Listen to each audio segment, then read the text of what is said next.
Why don't we talk about Christopher Nolan's Oppenheimer? Because the MPA came in and it gave Christopher Nolan his first R rating in 20 years, which I think is a pretty big deal.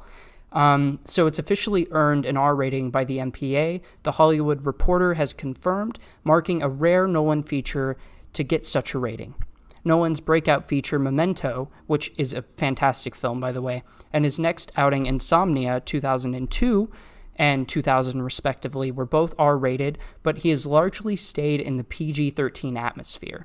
And I don't think that, ratings necessarily in this sense really make all that big of a difference, because I think of the themes of Interstellar and I think of the themes of Dunkirk, for instance.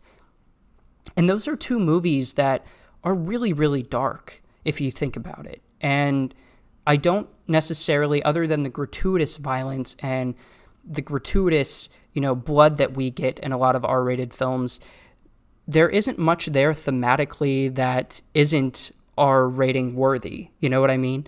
So you're not really losing much in terms of the cinematic storytelling and the cinematic landscape between rated R films and PG-13. I do think that R films can take source material, whether it be in, comic book form, like Logan, for instance, Deadpool.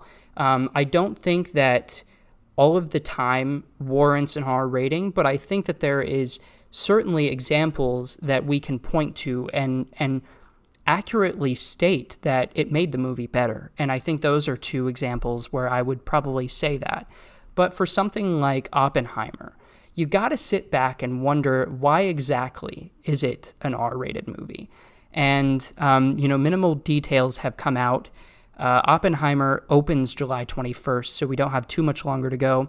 And it's Nolan's first feature since pandemic era, Tenet. And it follows his departure from longtime home Warner Brothers. He obviously had that very public feud with Warner Brothers about the day and date streaming.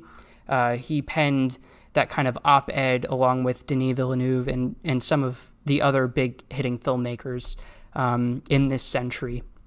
And he kind of put together that op-ed that basically stated that they were making a giant mistake doing day and date, which I think was accurate. And it was accurate for them to kind of point it out. But, putting all that aside in the beef with Warner Brothers, I do think that it's exciting for filmmakers to kind of pen new deals with studios. And so that's probably no different. He probably feels a breath of fresh air, moving from Warner Brothers to Universal, even though when you're talking about a filmmaker of his caliber, I don't think it necessarily makes all that much difference, truthfully. And certainly not from a general audience perspective. We're not sitting here thinking about where Christopher Nolan is making his movies and where Denis Villeneuve is making his movies. All we know with these types of filmmakers is that they have a really, really good track record of making a bomb-ass movie.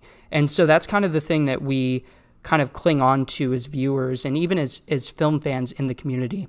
And so R rating or not, I think Oppenheimer is certainly something to look out for. And it's certainly one of my top anticipated movies of the year. They showed off footage in April at CinemaCon, which I didn't go to this year. I went to last year's CinemaCon and had a whole lot of fun there. If I remember right, they did a teaser for Oppenheimer, but it wasn't anything, shot in camera. It was just basically those first teasers that we were seeing, back a couple of months ago.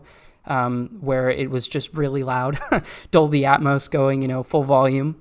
But it was really cool nonetheless, even when they announced it back then.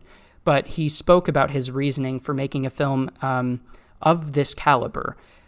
He said, like it or not, J. Robert Oppenheimer is the most important person who ever lived. He made the world we live in, for better or for worse. And his story has to be seen to be believed. And I am certainly hopeful audiences will come to your theaters and see it on the biggest screen possible. And it's got a stacked cast. I mean, Robert Downey Jr., Matt Damon, Emily Blunt, Florence Pugh. There are so many other people in there that I can't even think of off the top of my head. But it's certainly going to be one of the probably better movies of this year if I have to just base it off of Nolan's track history. Wren has something really interesting to say about Christopher Nolan. I kind of wish that she was here so she could talk about it. She likes Christopher Nolan movies, but they definitely aren't her favorites, and she particularly doesn't like Interstellar for whatever reason. So, but let me know what you guys think. Hop down in the comments below. What's your favorite Christopher Nolan movie? Are you excited? Does the R rating change anything from a viewing, standpoint? Does it make the film better? Does it make it worse? Or are you indifferent? Let me know down in the comments.